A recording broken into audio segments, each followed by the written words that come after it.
여러분 안녕하십니까? NBS 초대석 윤은기입니다. 날로 줄어드는 쌀 소비량과는 달리 우리 국민들의 축산물 소비량은 해마다 증가 추세에 있습니다. 또 명절 선물 선호도 조사에서 늘 1, 2위를 차지하는 품목이 바로 한우 선물 세트입니다. 그러나 정작 축산 농가들은 분뇨와 악취에 대한 갈등, 날로 높아지는 사료 가격 부담으로 고민이 많다고 합니다. 오늘은 어려운 축산 환경에서도 안정적인 소득을 거두며 축산 농가의 희망이 되고 있는 삼솔농장 한기웅 대표를 모셨습니다.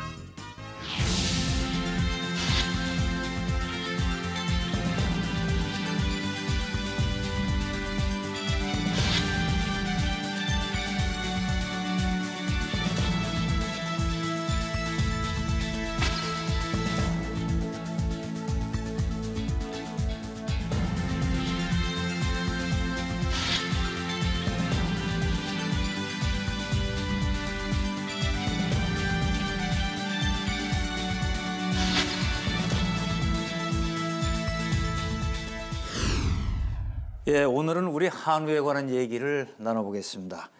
스튜디오에 삼솔농장 한기웅 대표가 나오셨습니다. 안녕하세요. 예, 안녕하세요. 예, 한창 바쁘실 텐데 나와주셔서 감사합니다. 예, 감사합니다. 자, 얼마 전에 태풍이 지나갔는데 농장을 하다 보면은 그 참 자연재해 이런 것 때문에 신경 많이 쓰이실 것 같아요. 그때 어땠습니까?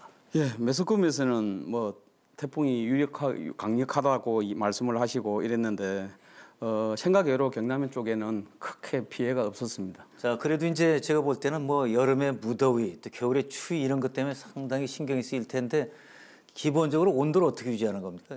사실 축사는 모든 면이 다 트이기 때문에 온도 유지가 상당히 힘듭니다. 사실 예. 힘들기 때문에 여름에는 뭐 선풍기를 틀은다든지 겨울에는 뭐 바람막이를 좀 한다든지 여름에 날씨가 되게 고온적인 더운 날씨가 되면 지붕에 스프링클러를 달아서 물을 계속적으로 뿌려주는 그런 방식으로 지금 진행되고 있습니다. 하여튼 축사 안에 온도와 습도를 잘 유지를 해야 되겠어요. 그러니까. 그렇죠. 예. 한우 사육으로 대통령 포장, 자랑스러운 한국인 대상, 그야말로 축산계의 젊은 명인이다 이렇게 불리시는데 그 사육 규모는 얼마나 됩니까? 지금 사육 규모는 일괄 사육이라 해가지고 암소 번식우 그다음에 비우고 해가지고 한 500두 정도, 한 470두에서 500두 왔다 갔다 하는 그런 시점입니다. 500두 정도, 아이고 굉장히 큰 거예요. 그러니까 그림을 그려보니까 좀 뭐 크다 크면 크지만은 그나마 뭐 요즘 같이 하면 그리 큰 뭐 계열도 아닌 것 같습니다. 그런가요? 자, 어떤 농장이다 하는 걸 좀 잠깐 소개를 해주시죠. 저희 농장에는 경남 진주에 위치한 축사로서 뭐 크지는 않지만 규모 면적으로 뭐 그래도 전업농이라고 생각을 하고 있고 겨울 휴경대를 이용해서 조사료를 100% 국내산 조사료를 생산해서 소한테 급여하는 농장으로 지금 하고 있습니다. 자, 이제 기계 뭐 500대도 아니고 살아 움직이는 건데 사실 이 500대는 대단한 건데 말이죠. 근데 원래 그 축산인이 아니고 유도 선수를 하셨다면서요? 초등학교 5학년 때부터 운동을 시작해서 대학교 용인대학교를 졸업하고 지도자 생활을 잠시 했습니다. 잠시 하다가 지도자 생활이 좀 회의감도 많이 느끼고 해서 여러 직업 전선에 뛰어들어서 이것저것 많이 하다가 뭐 축산이 제 본업이라고 생각하고 축산에 뛰어드는. 그러니까 이제 유도를 전공을 하고 선수, 뭐 지도자까지 다 하다가 축산업인데 그럼 축산업은 부모님한테 물려받은 건가요? 아닙니다. 저는 우리 부모님은 촌에 어렵게 뭐 촌에서 농사를 짓고 있었는데 그냥 농소 한 마리 정도 기르는 한 마리? 예, 한 마리 정도 기르는 거 있었는데 제가 옛날부터 뭐 소 꼴먹이로 다니고 일할 때부터 소가 뭐 덩직하게 좋고 해서 또 소 눈을 보면 거짓이 없지 않습니까? 너무 눈망울이 좋고 그래서 소 눈에 침체해서 제가 뭐 소에 이렇게 미친 사람같이 이렇게 다니는 것 같습니다. 손 눈동자가 아주 매력적인가요? 그렇죠.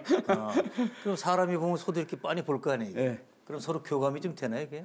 지금 와서는 교감이 상당히 많이 된다고 봅니다. 그리고 식물이나 동물은 주인 발자국 소리를 듣고 이렇게 성장한다고 이야기를 하지 않습니까? 많이. 그래서 관심을 써준 만큼 소들은 잘 자라주고 또 거기에 대한 보답을 꼭 2년 후에 보답을 해주게 돼 있습니다. 저는 이런 생각이 들어요. 어쨌든 축산이든 과수든 간에 이게 뭔가 제대로 엄청난 공부를 하고 노력을 해야 될 텐데 이 성공하는 게 쉽지 않단 말이죠, 이게. 네. 처음에 뛰어들었을 때 고생을 많이 했을 것 같아요.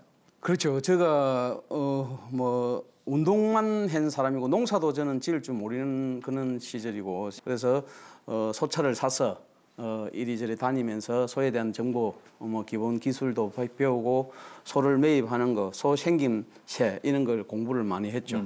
그래서 제가 전문적인 기술이 없다 보니까 뭐 이리저리 뭐 실패도 많이 했었고 또 소 구입하는데 실패도 많았고 뭐 여러모로 실패가 좀 많았죠. 그래서 소를 처음에 살 때 잘 사야겠어요, 보면.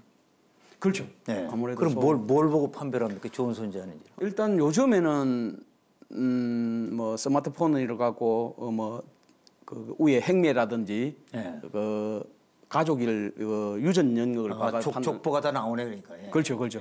족보를 놓는 걸 많이 구입을 하고 예. 그 옛날 이전에는 소 외모를 보고 예. 생김새, 털 빛깔, 털 색깔, 소의 높이, 예. 뭐 체장 이런 걸 많이 눈으로 보고서. 예, 눈으로 보고 확인해서 샀죠. 지금 이제 검색도 하지만 또 보기도 하고 양쪽 다 해야겠어요. 그러니까. 그렇죠, 그렇죠. 예. 예. 자, 지금 이제 탁 보면 이거 괜찮은 소인지 아닌지 알 수 있습니까? 거의 뭐 100%는 제가 뭐 장담은 못 해도 뭐 한 90% 이상은 제가 이제는 뭐 보인다. 예. 이렇게 이제 시작을 또 했다가 초기에 뭐 너무 힘들어서인지 뜻대로 안 돼서인지 또 그만뒀다가 다시 했다는 얘기가 있던데 말이죠. 뭐 힘이 든 것보다도 예. 제가 뭐 잠시 탈피를 해가지고 예. 식당을 했습니다. 아, 식당을. 예. 예. 저는 이 소를 하면서 소만 무조건 잘 키워서 잘 키우면 돈이 된다고 생각은 하지 않습니다. 예. 그래서 소의 생리라든지 그리고 소가 도축돼서 판매 과정이라든지 이런 걸 잘 알아야 된다고 생각을 해서 예. 제가 식육기능사 시험도 치고 식육기능사 시험 합격도 했고 그다음에 또 혈통 관리를 위해서 제가 직접 인공수정 교육을 받아서 수정차 자격증 시험도 쳤고 그래서 수정차 자격증도 확보를 했었고 소를 젓기 전에 소를 한 170도 정도 가지고 있었는데 이미 커졌었군요. 그때. 식당을 하다 보니까 우리 집사람하고 둘이서 이렇게 양질을 하기 너무 힘들어 가지고 그래서 제 마음에는 뭐 소의 수익보다는 식당의 수익이 원체 좋아서 제가 과감하게 버렸는데 식당은 잘 됐어요, 그러니까? 예, 식당 뭐 대박이 났죠. 대박이. 그래서 버렸었는데 버리고 뭐 한 이틀 있으니까 이 그리움이 이렇게 계속 밀려오더라고요. 그래서 제가 고민을 많이 하고 이리 하니까 우리 집사람이 하는 말이 소는 돈이 있으면 살 수 있다. 너무 고민할 필요성은 없다. 축사 있고 하는데 왜 고민을 하냐고 그런 이야기를 던져주더라고요. 그래서 1년 한 2개월 만에 새로 소를 사갖고 새로 시작했죠. 식당이 잘 되는데도 불구하고 그러니까 체질이 이게 맞는 거예요. 그 소 눈동자 때문에 그냥 돌아가신 거면 다시. 우직함 때문에 간 거 아니겠습니까?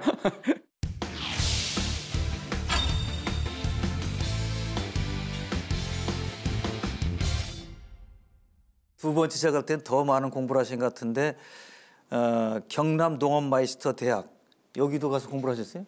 예, 제가 1회에 마이스터 대학을 입학을 했습니다. 전국에서 생기고 1회 했는데 처음에 과정은 4년 과정이었습니다. 예, 그래서 전문성을 가지고 4년 공부한다고 하는 게 너무 힘드니까 정부에서 2년제로 바꿨습니다.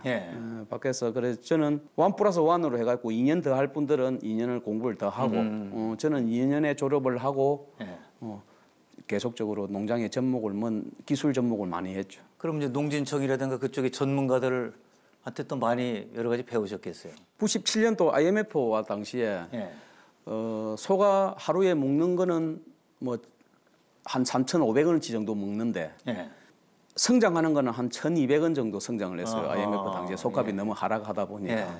그래서 이렇게 하면 축산 농가가 계속 운영 못 하겠다라고 판단을 하고 제가 부산물을 활용하면 될 것이라고 판단을 했습니다. 그래서 어차피 우리나라 부산물은 80% 이상이 버려지는 부산물이거든요. 아하. 폐기 처분하는 이렇게 생각하는 부산물인데 어차피 식품의 부산물은 사람이 먹을 수 있는 식품입니다. 예. 그래서 그걸 활용하면 소도 잘 될 것이라고 판단을 하고 무작정 시작을 뛰어들었죠.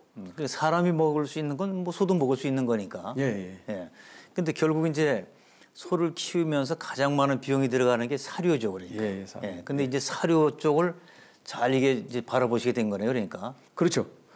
이제 어차피 자이든 타이든 우리나라는 사료값을 임의적으로 조정할 수가 없습니다. 아하. 왜 수의 곡물이라든지 그다음에 유로화 예. 기름값이라든지 그다음에 달러 국제 가격이 왔다 갔다 하고 예. 환율이 왔다 갔다 하니까. 환율이 왔다 갔다 하면서 그런 변화를 우리나라에서 사료값을 소값 내려간다고 사료값을 내릴 수도 없는 거고 예. 그래서 여태까지 제가 봤을 때는 사료값이 소값이 하락할 때 사료값이 상승을 했거든요. 예. 반대적으로 일어나는 일시적인 그런 행상이지만은 소값이 하락함으로써 사료값은 올라가고 이래서 농가의 부담이 배로 증가하는 거죠. 네, 그러니까 핵심은 사료에 있다. 이게 이제 그러니까 사료에 대한 것이 성공과 실패를 좌우한다고 생각을 하시는데 완전 혼합 사료라는 건 어떤 겁니까, 그러면? 말 그대로 토탈 믹스 레이션이라고 해서 우리나라로 말씀을 하면 비빔밥 형태죠. 그러니까 여러 가지 곡물이나 부산물이나 조사료를 혼합해서 한 번에 급여를 하는 거죠. 그래서 농어사료를 일반적인 간행적인 농어사료를 급여했을 때는 이 편식이 심합니다, 소들이. 네. 원래는 조사료를 먹어야 되는 초식 동물인데도 불구하고 옥수수나 알곡이 맛있으니까 알곡을 많이 먹고 네. 조사료를 작게 먹으니까 위에서 산도가 떨어지고 이러면서 소화 능력도 떨어지고 여러모로 소에 대한 불합리적인 그런 영향을 많이 미치죠. 근데 처음부터 그걸 이제 다 섞어서 균형을 맞추는 건가요, 그럼? 예, 그래서 TMR 사료를 함으로써 그 TMR 사료가 완전 혼합 배합 사료이기 때문에 예. 편식이 주는 거죠. 그냥 소들이 먹을 때 이것저것 안 골라 먹고 어차피 뭐 같이 먹어야 되니까. 같이 먹죠. 우리 사람도 야채 싫어하는 친구들은 비빔밥을 비비서 먹으면 밥하고 다 같이 이렇게 먹다시피 소도 그렇게 하는 편식하는 사람들은 자꾸 비빔밥 먹이지 안 되겠어요, 보니까. 자, 그러면 완전 혼합 사료를 쓰게 되면 비용은 절감이 되나요? 부산물을 얼마큼 확보하느냐에 따라서 비용 절감이 상당히 많이 되는 거거든요. 그래서 부산물을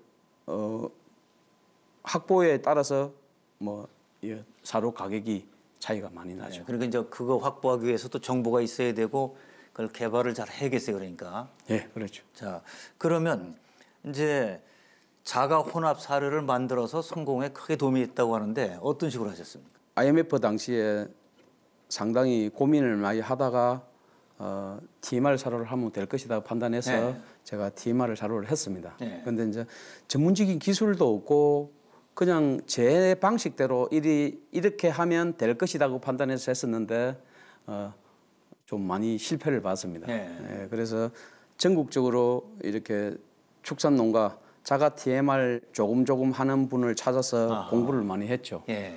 근데 그것도 이 프로그램이 비밀이라고 많이 숨기더랍니다. 안 알려주고. 예, 안 알려주고.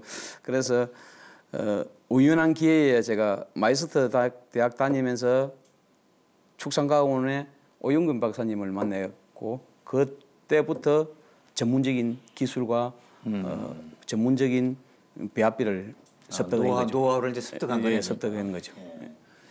자, 이제 그래서 결국 이제 사용량이 점점 늘어나고 좋은데 초기에 그 육질, 하여튼 육질이 좋아요. 사료하고 육질이 또 관련이 있는 거죠. 예, 그렇죠. 예. 그 초기엔 육질이 그 마음에 좀 안 들었다 그러는데 어땠습니까, 그게?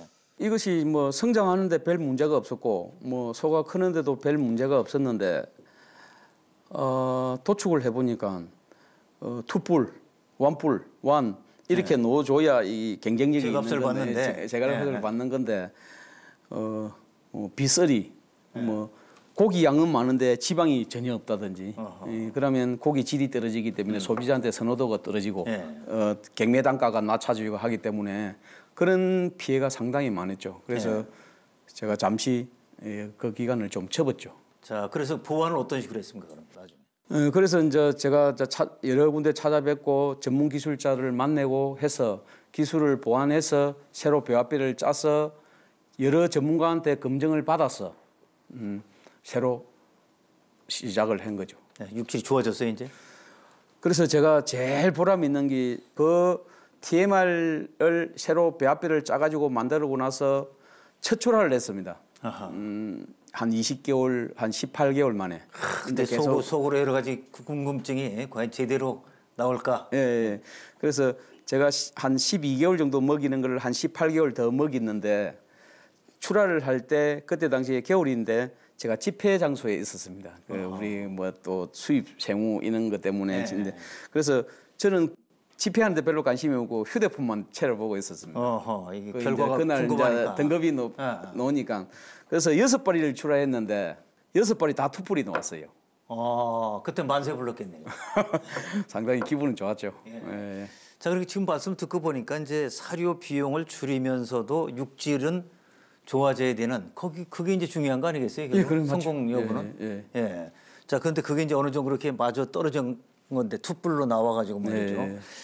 자, 자가 사료를 개발해서 이제 성공을 하시고 큰 뭐 혜택이 걸 봤는데 남들이 따라해도 어떤 데는 잘 되고 어떤 데는 안 된다. 그 원인이 뭡니까? 그게? 예, 저는 그렇게 생각합니다. 저희들이 좀 축산인들이 좀 잘못 생각하는 게 많습니다. 예. 왜 많냐면 반추위 동물은 미생물에 아주 민감합니다. 예. 그래서 저희들이 사람이 그냥 생각할 때는 이것도 먹으니까 먹을 수 있겠지 이렇게 오인을 하시고 원료가 조금 싸면 이거 섞었다가 저거 구입해서 섞었다가 이렇게 하기 때문에 소의 생각 외로 스트레스를 많이 받거든요. 예. 소들이. 예. 그래서 원료는 균일하게 일정하게 해야만이 소가 계속적으로 소화시킬 수 있는 미생물이 그 위안에서 발달되기 때문에 적응도 되고. 예. 그래서 품목이 일률적으로 돼야 된다고 생각합니다. 그래서 어느 정도 사람들이 기술이 좀 떨어지다 보니까 비타민 제한이라든지 비타민 급이라든지 미네랄 급이라든지 제한을 좀 쉽게 생각하고 있는 것 같습니다. 예. 그래서 그런 문제점 때문에 사료를 똑같이 부산물을 활용해서 급여하는데도 불구하고 등급이 좀 떨어지는 데도 있고 잘 노는 데도 있다고 그렇게 생각하고 있습니다. 그런 그 영양소나 이런 모든 걸 다 균형을 맞춰서 해야 되는데 뭐가 가격이 좀 싸다. 그래서 그걸 바꿨다가 왔다 갔다 하다 보면 이제 소 스트레스 많이 받아요? 예, 그렇죠. 소 스트레스 받는 거 얼굴 보면 알아요? 뭐 음식을 잘 안 먹으니까 자기 밥을 잘 먹어야 하루에 15kg 정도 충분히 먹여줘야 되는데 뭐 10kg를 먹는다든지 네. 뭐 9kg를 먹는다든지 이러면 살이 안 찌겠죠. 우리가 보통 생각 소는 좀 굉장히 둔할 거라고 생각하는데 길러보면 그렇지 않은 모양이죠. 그게. 그렇죠. 반추위가 상당히 예민한가요? 예민합니다. 아하. 예. 자, 그런 것까지 감안해서 정성을 쏟아야 성공하는데 그 미묘한 차이 때문에 어떤 데는 성공, 어떤 데는 실패 이렇게 되는 거고. 예, 그렇죠, 그렇죠. 자, 사료가 이제 성공 요인의 하나인데 하나라기보다 아주 중요한 건데 사료 아예 공장까지 지었다고요? 제가 사실 뭐 경제적으로 여건도 안 됐지만은 제가 판단했을 때는 충분히 가능성이 있겠다고 판단을 했습니다. 그래서 정부 자금을 받으려면 시간도 많이 걸리고 또 쉽게 받을 수도 있는 금액이 아니라서 네. 제가 경제 사정은 어려웠지만은 좀 가감하게 지었죠. 그래서 한 4억 8천 정도. 4억 8천을 들여서 직접 사료 공장을. 예. 예. 그럼 거기서 나온 사료를 갖고 이제 한우 물론 먹이는 데 쓰고 다른 데 팔기도 하고 그랬나요? 그렇지 않습니다. 제가 이 한우 TMR 사료를 만들어 가서 농가에서 많이 주문도 들어오고 있습니다. 그런데 예. 저는 주문을 함으로써 여러 사람들이 잘못하면 피해도 갈 수 있고 잘못하면 또 안 좋은 면도 볼 수가 있어서 예. 제가 자가로만 급여하기로 결정했습니다. 외부에 판매는 안 하고. 예, 예. 예. 그래서 거기에 대한 성과는 스스로 어떻게 평가를 하시겠습니까? 그래서 처음 사료 공장을 만들어서 급여를 했을 때 제가 신중을 많이 기했습니다. 예. 사료 성분 분석도 한 달에 한 분석 하고 영양 스펙이 맞아야 되기 때문에 예. 계속적으로 사료 분석도 하고 곰팡이나 그다음에 비타민 그다음에 균주 이런 검사를 다 했습니다. 계속적으로 해서 지금은 어느 정도 적정한 선이 돼서 지금은 검사를 안 하고 있는데 1년에 2번 정도 곰팡이 독소 검사를 합니다. 그 사료 만드는 것도 이게 또 간단한 일이 아니네 보니까. 아주 거기 뭐 온갖 또 과학 기술이 다 들어가야 되니까 말이죠. 예, 그렇죠. 그래서 저희들이 사료 공장 짓기 전에는 수작업으로 다 했습니다. 집사람하고 둘이서 원료를 퍼담아서 예. 그다음에 사료통에 버거서 이렇게 혼합을 하고 받는 과정도 수작업으로 다 했었는데 네. 이제 공장을 짓고 나서는 완전 자동입니다. 예. 그냥 스위치만 누르면 원료가 투입되기로 그렇게 좀 투자비가 많이 들어도 난주를 생각해서 난중을 세장해서 투자를 좀 많이 하고 그렇죠. 현대식으로 했죠. 예. 자동화 시키니까 일손은 많이 그런 면에서 줄어들고 좋아지신 거죠, 그러니까. 예, 그래서 우리가 저희 집 규모 한 500도 규모 같으면 주인하고 일꾼하고 한 일꾼을 넘어 일꾼을 한 2사람 정도는 2사람에서 3사람은 정도 써야 됩니다, 사실은. 예. 근데 그 기계함으로써 집사람하고 우리 집사람하고 저하고 둘이서 여태까지 다 해왔습니다. 예. 그래서 한 2달 전부터 한 달 보름 전부터 이제 외국 근로자들을 함께 둬가지고 그 외국 근로자들은 외국 근로자는 뭐 딴 거는 못 하니까 축사 청소, 그다음에 물통 청소, 여러 가지 청소를 뭐 주변 정리를 좀 지금 하고 있죠. 예. 그 이제 뭐 워낙 이제 소를 좋아하시고 소 눈동자만 보면 이렇게 좋다고 하셨었는데 네. 부인도 소를 좋아하세요? 제가 올 수 있는 것도 우리 집사람이 열심히 농장에서 일을 해주니까 예. 올 수 있었습니다. 제가 오늘 말씀 들어보니까 그 부인이 안 도와주면 이게 쉽지 않겠어요, 보니까. 네, 그렇습니다. 우리 집사람이 소방 공무원을 했습니다. 아하. 소방 공무원을 했었는데 제가 젊은 패기에 결혼해서 예. 남자가 여자 한 사람 정도는 미 살려야 안 되겠나. 직장 때리치아라. 그래서 와서 지금 이 고생을 시키고 있습니다. 그럼 소방 공무원 하셨으면 일단 체력은 좋으시겠어요? 소방 공무원은 그냥 안 된다고요, 보니까. 키가 제대로 큽니다. 그 뭐 표정만 봐도 얼마나 많이 도와주시고 두 분이 같이 일을 열심히 하시는지를 제가 뭐 그림은 그려지는데 그래도 부인한테 뭐 고맙다는 한 말씀 하세요. 방송 나오셨어요. 항시 마음적으로는 고맙게 생각합니다. 네. 고맙게 생각하고 있고 제가 조사료를 45헥타 정도 생산을 하고 있는데 일반적으로 갱년체를 법인을 설립해서 3-4사람이 작업을 일률적으로 합니다. 저희들은 집사람하고 둘이서만 네. 다 합니다. 그래서 남자가 할 수 있는 일을 우리 집사람이 뭐 랩핑을 한다든지 비닐을 싼다든지 이런 거는 집사람이 하고 또 그러고 운전면허증 따고 바로 제가 2.5톤 트럭을 끌어 했습니다. 그러라고 2.5 트럭도 몰고 다니시네요. 네, 그래서 2.5톤 트럭도 뭐 가드레일도 찌받고 문짝이 떨어지고 이래도 뭐 그거는 배우는 과정이니까 제가 뭐 그냥 넘어가고 이랬었는데 지금은 베테랑입니다. 아니 일을 열심히 한다는 얘기가 아니고 고맙다는 얘기를 하시라니까요. 그렇습니까? 예. 항상 고맙게 생각하고 저는 그렇게 생각합니다. 제가 모든 행복은 다 가지고 있지만은 저희 집사람을 만나서 행복감이 더 많이 늘은 것 같습니다. 예. 그리고 우리 건장한 딸 아들도 낳아줬고 또 여러모로 제가 이렇게 다닐 수 있는 길을 만들어 줬었고 항시 고마움은 아는데 그 고마운 표현을 뭐 경상도 사람 아닙니까? 고맙다는 말하기 이렇게 힘들어가지고 말이죠. 그래서 제가 제일 많이 쓰는 말이 사랑해라는 말은 많이 씁니다. 예, 지금 충분히 됐습니다. 이제 됐고.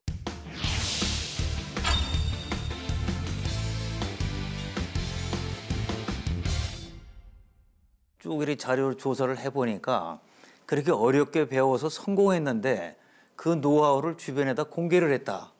네. 그 쉽지 않잖아요, 이게. 저는 그렇게 생각합니다. 제가 우리 경상남도 거점 농장으로 지정이 되어 있습니다. 축산가원의 농촌진흥청에. 제가 제 자의로서 공부를 해서 이런 모든 기술을 습득한 게 아니고 예. 타의로서 제가 그런 기술을 많이 익히고 습득을 했고 제가 성공할 수 있는 이런 기회가 생겼다고 저는 생각을 하고 있습니다. 그래서 예. 이 기술을 제가 너무 어렵게 이런 배학 기술을 배웠었고 예. 또 공부를 했었고 전국에 많은 곳을 다녔지만은 쉽게 자기 노하우를 가르쳐 주지 않았어요. 예. 그래서 너무 힘들고 너무 고통스러운 일이 참 많았습니다. 그래서 그걸 남한테 이렇게 이야기는 하지 못하고 제 가슴 속에만 가지고 있었는데 제가 만약에 좋은 기술을 가진다면 공유를 해야 되겠다라고 판단을 했습니다. 예. 그 쉬운 일이 아닌데 말이죠, 사실은. 근데 혼자 잘 사고자 하면 다 망한다고 저는 생각을 합니다. 그래서 더불어 좀 더 자세히 물어볼게요. 예. 지금 송아지 요새 송아지 한 마리 얼마입니까? 가격이? 지금 송아지 한 마리가 쑥송아지는 450만 원 평균. 그러면 소는 얼마? 지금 한 1,000만 원 정도 갑니다. 저 투뿔을 받았을 때는 1,000만 원. 1,000만 원. 그 원뿔을 받을 때는 한 950만 원 정도. 그럼 그렇게 그 기간 동안에 사료비는 얼마가 들어요? 한 350만 원 정도 더 갑니다. 350만 원. 자, 그 송아지 가격 벌어서 일단 사료 비용은 합쳐봐야겠네요. 합치고 전체에서 빼야 되는데 등급이 낮으면 이윤이 이제 적어지는 거고. 적어지는 거죠. 자, 그래 등급도 좋으면서 비용을 절감해야 되는데 그 비용 절감은 어느 정도 줄였다고 생각하세요, 그동안?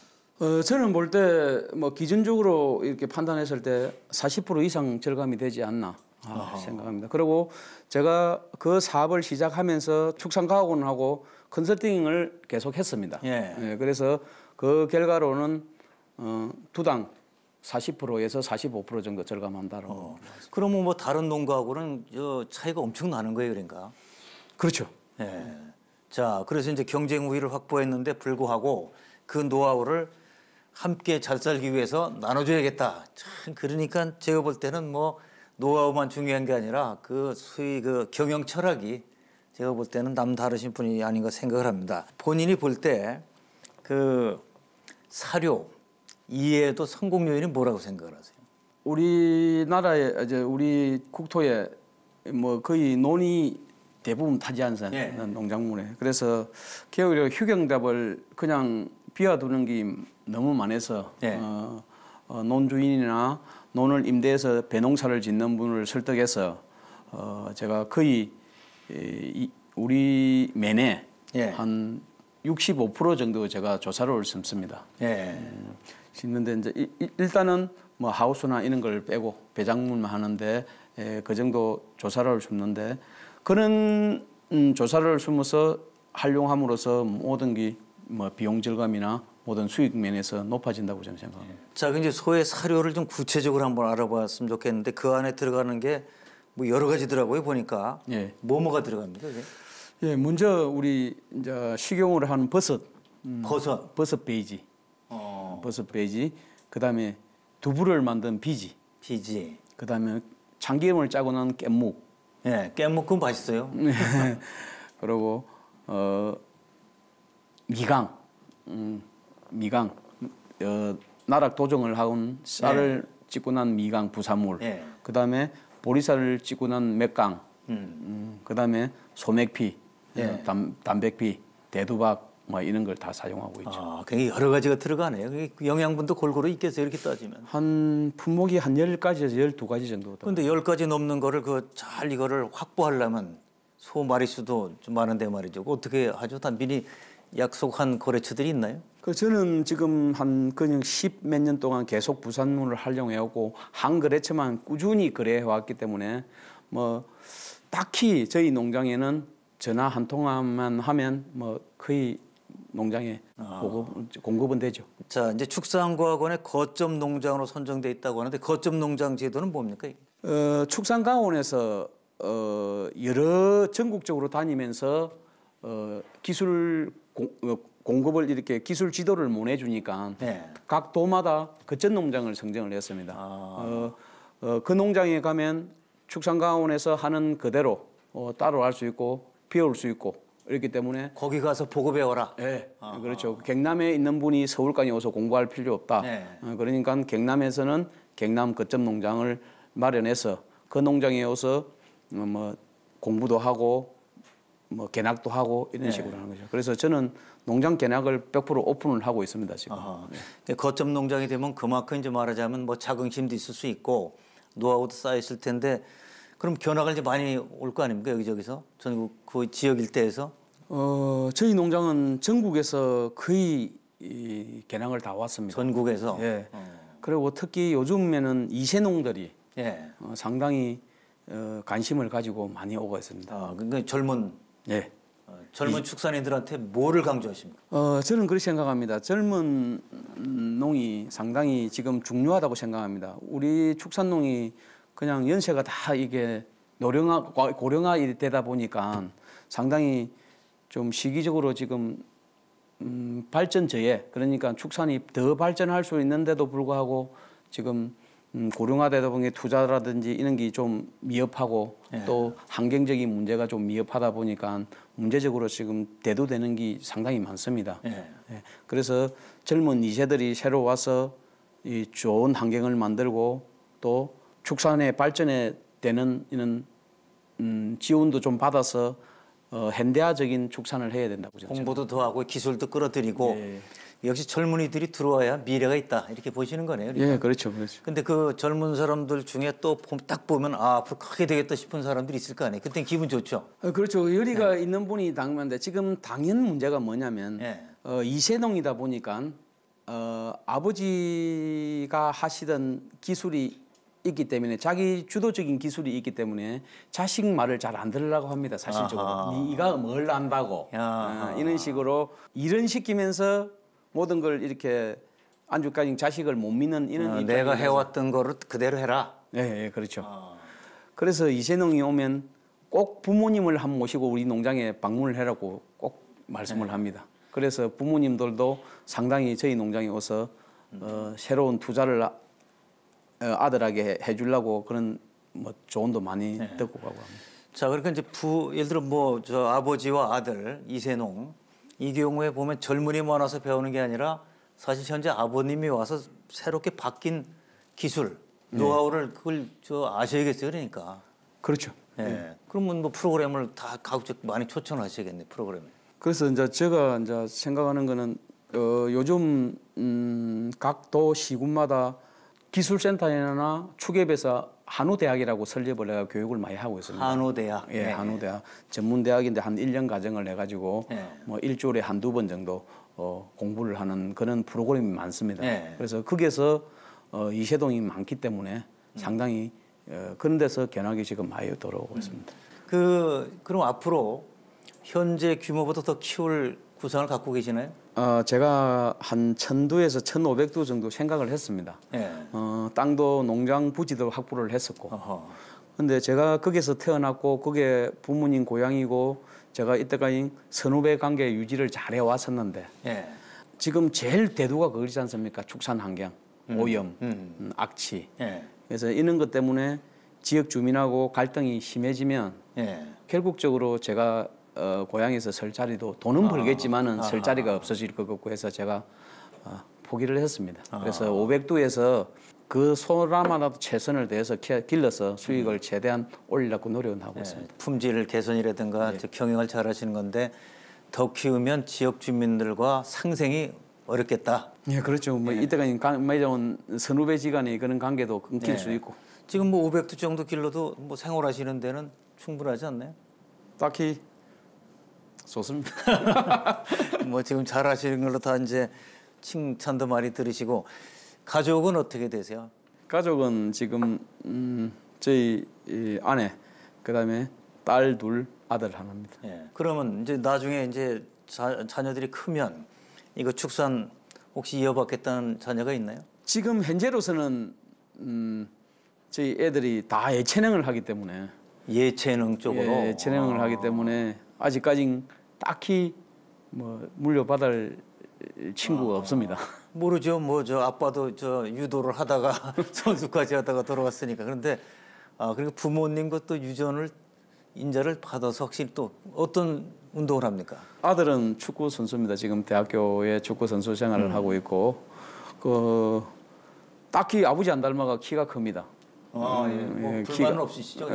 예, 키가 한 80, 한 6, 7 되니까 그래서 자기가 원하니까 최선을 다해서 뭐 지원은 해주고 있습니다. 예, 좋습니다. 축산 환경 문제가 이게 이제 현실적으로 굉장히 복잡하단 말이죠, 이게. 자, 이 축산 농가의 최대 고민거리는 환경 문제라고 하는데 현황이 어떻습니까? 그렇죠. 지금 축산의 모든 민원이 뭐 악취 예. 가 제가 볼 때는 한 80% 이상 된다고 생각을 합니다. 그래서 우리 축산 농가들도 조금 자중을 해야 되겠지만은 예. 그래도 옛날부터 그 자리에서 해왔고 예.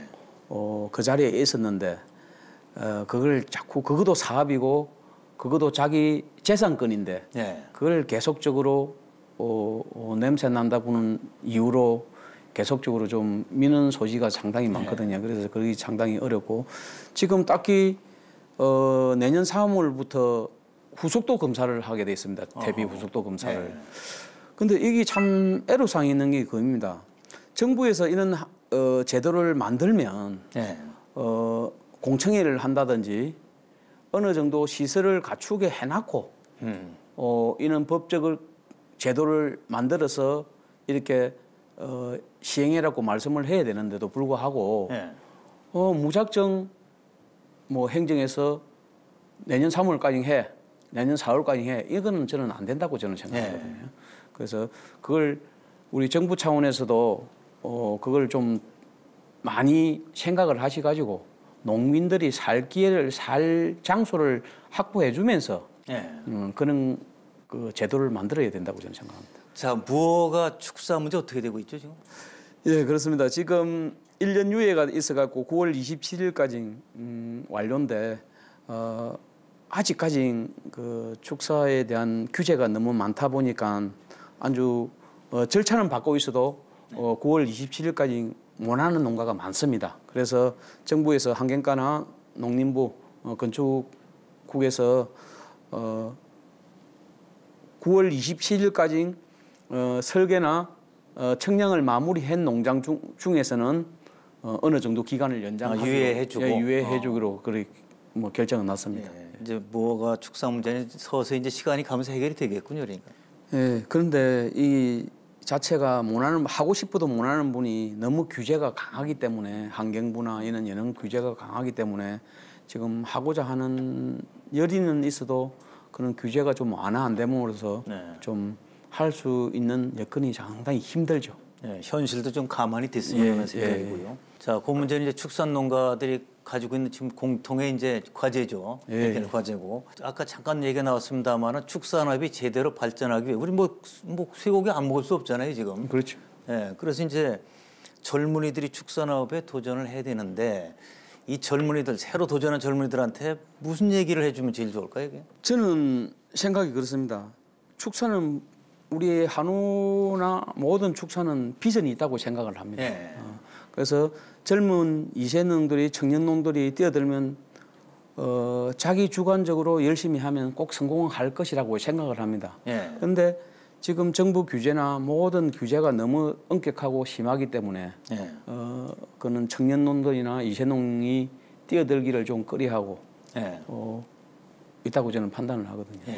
그래서 어느 정도 정부에서 이런 시점을 강화할 때 하더라도 어느 정도 포괄 있게 만들어서 정책을 시행해야 된다고 저는 생각합니다. 자, 운동 선수를 하셨다가 이제 또 축산업으로 왔다가 다시 음식점을 했다가 음식점도 뭐 비교적 성공적으로 잘하셨는데 다시 축산업 와서 지금 성공을 하셨어요. 이 기간이 다 합치면 얼마나 되는 거죠, 그러니까? 97년도부터 했으니까 한 5, 6년 했겠죠. 자, 25년. 그래서 이제 많은 분들이 명인이다. 그리고 지금은 좀 성공한 이렇게 축산인이 되셨는데 25년 동안 가장 힘들었던 일, 이건 내 잊질 못하겠다. 이게 뭐가 있습니까? 우리 경남 지방에는 구제익이 안 왔지만은 전국적으로 구제익이 강타했을 때 상당히 농가적으로도 그렇고 정부적으로도 그렇고 고통이 심했고 그리고 살아있는 짐승을 사랑으로 우리 주인의 사랑으로 키운 짐승을 땅속에 묻는 거 이런 걸 제 일은 아니지만은 우리 축산인의 일이지만은 그런 걸 보면서 또 더구나 목숨이 달린 짐승을 땅속에 매립을 해서 이런 걸 볼 때 축산하는 사람으로서 상당히 가슴이 아픈 일이죠. 정말 그 살아있는 생명체인데. 그리고 이제 제가 볼 때는 이제 뭐든지 혼자가 좀 성공하게 지금도 보니까 많은 걸 주변에서 배우셨거든요. 도와준 분도 많이. 오 박사님 아까 고맙지 않습니까? 아유 상당히 고맙죠. 요새도 만나시나요? 예, 자주 연락하고 그리고 우리 이제 오영균 박사님께서 계속적으로 오대 좀 강의 좀 해주라고 부탁을 하시는데 그걸 마다할 수가 없어가 바쁘더라도 꼭 가서 제가 지금 뭐 큰 가르침은 아니지만은 제가 이재농을 위해서 좀 가르쳐 주고 있습니다. 그래서 요즘 성공하신 분들을 보면 자기만 노력한다고 되는 게 아니라 그런 이제 연결 관계, 뭐 어떤 다양한 기관하고 이제 소위 협업이 필요하단 말이죠, 이게. 그래서 보면 예를 들어 축협하고도 연결을 해야 되고 농진청도 있을 거고 지자체도 있고 이렇게 다양한 곳하고 교류를 하면서 도움도 얻고 도움도 주고 또 강의를 받기도 하고 가서 강의를 해주기도 하고 이거 젊은이들이 꼭 필요한 거 아닌가요, 지금? 그렇죠. 예. 우선 지금 봐서는 강의가 그렇게 내한테 큰 도움이 되지 않다고 생각을 할지 몰라도 그걸 계속 듣고 또 그런 분들의 현장에 가서 노하우를 보면서 내 집에 맞는 기술을 습득을 해서 접목을 하면 제가 볼 때는 성공률이 더 빠르다고 저는 생각을 하고 있습니다. 그 이제 외국의 다른 나라의 축산업하고 우리나라 축산업은 좀 특징이 다르죠, 지금. 그렇죠. 어떤 차이가 있습니까? 현실적으로 우리나라와 비교가 많이 되는 것은 강한 한 초지가 있는 대체적으로 유럽이나 남미 쪽은 축산을 하면 방목을 해서 사료비 절감도 하고 자연에서 생산되는 풀을 먹고 어느 정도 크고 수출할 소들은 그때부터 곡물을 먹여서 소를 만들어가고 수출하고 자국에 판매되는 소는 뭐 풀만 초식으로 해가지고 판매를 하고 생산비가 적게 드니까 수익도 많고 그렇지만은 저희 나라에는 국토가 좁다 보니까 밀식 그러기에 좁은 공간에서 많은 소를 생산을 해야 되니까 상당히 문제가 많이 대두되는 거죠. 그러니까 선진국가를 그대로 모방해서 하기는 어렵고 한국형으로 좋은 방법들이 나와야겠어요, 그러니까. 그렇죠. 자, 이제 한우의 생산도 중요한데 사실은 이제 소비도 중요한 거 아니겠습니까? 그 지역에서 생산, 소비 그걸 두 개를 균형을 잘 맞춰야 되는데 그것도 협회에서 열심히 노력하시겠죠. 예, 하고 있습니다. 그래서 저희들은 한우 소비를 위해서 또 저희들이 축산을 해서 소비자들한테 뭐든 어떤 행태든 도움을 주고 하기 위해서 할인 행사를 하고 있습니다. 할인 행사. 자, 한우 숯불 축제. 이거 저도 가보고 싶은데 말이죠. 어떻게 진행이 되고 있습니까? 10월 달에는 우리 부산 기장에서 우리 한우협회에서 자조금에서 지원을 해줘서 대단히적으로 축제를 합니다. 4일간. 보통 평균적으로 한 30%에서 35% 정도 할인 행사를 합니다. 싸게. 그래서 소비자들이 상당히 많이 찾아오고. 그럼 거기서 사가기도 하고 거기서 직접 먹을 수도 있는 건가요? 축제할 때? 상차림비만 주면 거기서 직접 축제장에서 구워 먹을 수 있습니다. 그럼 이런 거 하면 보통 사람들이 얼마나 모입니까? 거의 하루에 한 10,000명 정도, 10,000명에서 15,000명 정도 온다고 봐야죠. 4일 동안인데 하루에 10,000명 이상. 그럼 소 몇 마리가 들어가게 되죠? 한 4일에 한 120도에서 110도에서 120도 정도 판매를 합니다. 이 엄청난 대규모 축제군요, 그러니까. 그렇습니다. 그럼 뭐 그 지역민뿐 아니라 AG에서도 그것 때문에 오는 분이 있겠어요? 우리나라 브랜드 축제 중에서 행성 축제가 최고인데 지금 어디서 이렇게 그걸 설문조사를 많이 했는데 철마 축제도 상당히 지금 전국에서 인기가. 그러니까 이제 한우 숯불 축제가 전국에 몇 군데서 하는 거네요, 그러니까. 그렇죠. 우리 경남에서 우리 한우 먹는 날이 11월 1일입니다. 한우 먹는 날. 우리 한우 먹는 날이 11일 한우데이라고 1112 해가지고 한우데이라고 11월 1일이 한우 먹는 날입니다. 그래서 전국적으로 각 도에서 축제를 합니다. 그래서 우리 경남에는 10월 31일부터 11월 3일까지 4일간 우리 경남 창원 북면에서 북면 온천이 유명합니다. 그래서 북면 온천에서 온천도 하시고 소고기도 드시고. 자, 우리 한우 한국 사람 입맛에 아무래도 잘 맞는다고 생각을 하는데 전국의 한우 소비자분들에게도 한 말씀을 해주세요. 우리 축산 농가는 우리 먹을거리 생산하는 거는 정말 안전한 먹거리를 생산하려고 노력을 많이 하고 있습니다. 우리 한우만큼은 한우뿐이 아닌 우리 축산물은 우리 소비자들이 안전하고 드셔도 된다고 저는 생각을 하고 있습니다. 그럼으로써 우리 한우 농가들은 축산 농가들은 그걸 반영해서 최대한 안전한 먹거리를 생산하고 최대한 소비자의 누릴 수 있는 그런 먹을 수 있고 맛을 느낄 수 있는 그런 축산물을 생산하려고 노력하고 있습니다. 예, 저도 소비자의 한 사람입니다만은 정말 우리 한우 한국 사람 몸에 좋을 것 같습니다. 틀림없이. 저 축제도 한번 가보고 싶네요. 꼭 한번 오십시오. 예. 네. 자, 오늘 아주 귀한 말씀 많이 들었고요. 제가 볼 때는 이제 동료 축산인들, 뭐 많은 분들은 동료로 생각 안 하고 이제 경쟁자로 생각할 수가 있는데 오늘 말씀 들어보니까 다 이제 동료, 같이 잘 살아야 된다고 생각하시는 것 같아요. 축산인들에게 좀 한 말씀 해주시죠. 네, 제가 볼 때는 축산이 지금 상당히 힘들고 어렵지만은 더구나 우리 한우는 우리 문화유산 100대 문화유산에 속하고 있습니다. 그래서 성심성의껏 자기가 주어진 길에 최선을 다한다면 꼭 성공하고 뭐 좋은 기회가 있었기라고 저는 생각을 하고 있습니다. 예. 희망을 가지고 같이 키워가자 이런 말씀이시죠. 예. 오늘 말씀 감사합니다. 감사합니다. 예전과 달리 이제는 개천에서 용나기가 어려운 시대라고 합니다. 자, 그런 만큼 한번 실패를 하게 되면 재기하기도 어렵다 이런 얘기가 나오는데요. 뚝심 있는 한 축산인의 성공 이야기에 많은 이들이 공감하는 것은 실패를 이겨낸 성공 스토리가 흥미롭기도 하지만 어렵게 터득한 성공 비법을 내일의 경쟁자가 될 수 있는 사람들에게 아낌없이 나누는 넉넉한 마음 때문이 아닐까 생각을 합니다. 새로운 도전과 노력을 통해서 이런 축산 농가의 성공담이 계속 이어지기를 기대해 봅니다. 함께해 주신 여러분 감사합니다.